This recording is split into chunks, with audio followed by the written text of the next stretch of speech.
Fantastic speech delivered by the Mahatma Gandhi. Great devotees of Indian First of all, very good morning to all of you, and we are going to start Indian Civilization and Culture written by Mahatma Gandhi. दोस्तों, हमारा भारत को यूं ही महान नहीं कहा जाता है, हमारे भारत को महान बनाता है हमारी संस्कृति, क्योंकि हमारी संस्कृति ही हमारे संस्कार का परिचय देती है। मानव कल्याण का ही एक हिस्सा होता है जो हमें सिखाता है अपने आप से प्रेम। तो आइए एक बार इंडियन सिविलाइजेशन एंड कल्चर जो कि महात्मा गांधी ने लिखे उसको एक बार मैं पूरा कवि परिचय देने का प्रयास करता हूं, ठीक है। अगर अच्छा लगे तो लास्ट में लाइक कर दीजिएगा, सब्सक्राइब कर लीजिएगा वीडियो को।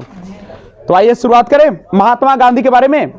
मोहनदास करमचंद गांधी, पेज निकाल लीजिएगा आप लोग। ये आपके बुक का इंडियंस, देखिए रेनबो बुक है आपकी क्लास 12 का, नहीं, और इसका पहला चैप्टर शुरुआत होता है Indian civilisation and culture, Mahatma Gandhi के द्वारा लिखा गया। ये कवि परिचय जो दिया गया, मैं कोशिश कर रहा हूं आपको ये एक बार फिर से रिवाइज करने का, ताकि आपको समझ में आ जाए। तो शुरुआत करते हैं without wasting your time. Mohandas Karamchand Gandhi 1869 to 1948। Mohandas Karamchand Gandhi का जन्म 1869 और मृत्यु 1948 को हुआ था। पॉपुलरली नॉन एज बापू और the father of the nation, लोकप्रिय रूप से जाने जाते थे बापू और राष्ट्रपिता के रूप में नहीं। was more a spiritual leader than a politician।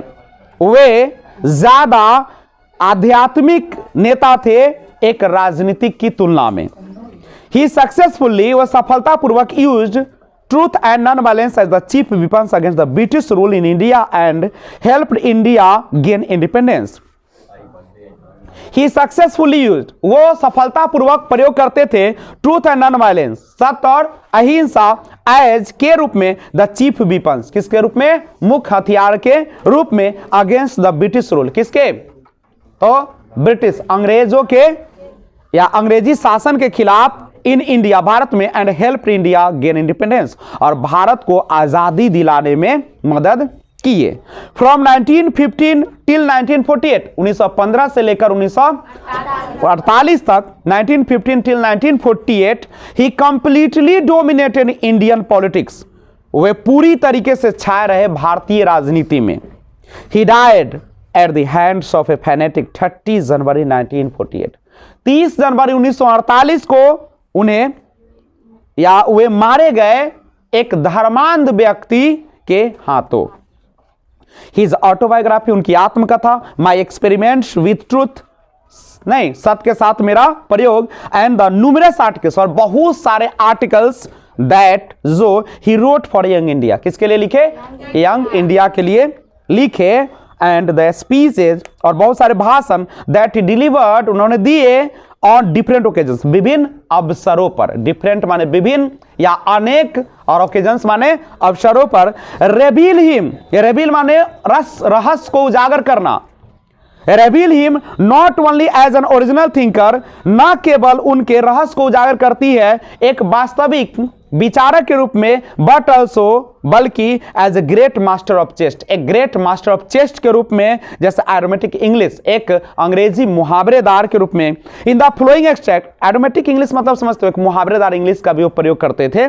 In the flowing extract, ये जो दिया गया उदाहरण है, उदाहरण माने जो दिया रहता है नीचे, Indian civilisation and culture, Gandhi ji talks about, Gandhi ji बात करते हैं इंडियन सिविलाइजेशन कल्चर, भारतीय सभ्यता और संस्कृति में गांधी जी बातें करते हैं। Sound foundation of Indian civilisation, भारतीय सभ्यता की मजबूत नींव की, साउंड फाउंडेशन बीच है जिसकी successfully with stood the passage of time, जिस समय पैसेज लिखा गया है या है उस समय भी अभी क्या है, सक्सेसफुली बेस्ट, अभी भी वह खरा उतर चुका है, नहीं।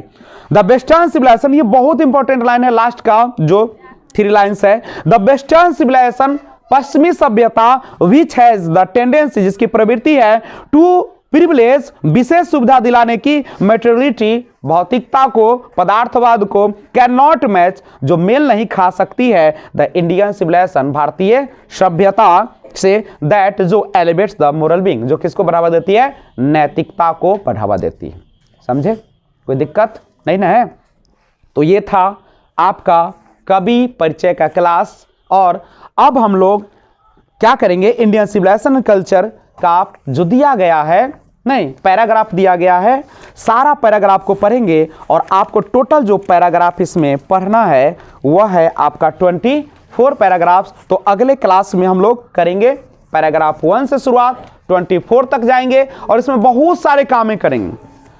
हर पैराग्राफ पढ़ाने के बाद मैं क्वेश्चन लिखाऊंगा ताकि आपको हर पैराग्राफ याद हो जाए और आपको बिना वर्ड के आपको क्या हो जाए, पूरी तरीके से समझ में आ जाए। और इन्हीं बातों के साथ मैं आज का क्लास यहीं पे समाप्त करता हूं और फिर मिलते हैं अगले वीडियो में। लेकर आऊंगा इंडियन सिविलाइजेशन कल्चर, जिसमें जानेंगे इंडिया क्या है, सिविलाइजेशन क्या है, कल्चर क्या है और क्या कहा जा रहा है महात्मा गांधी के द्वारा।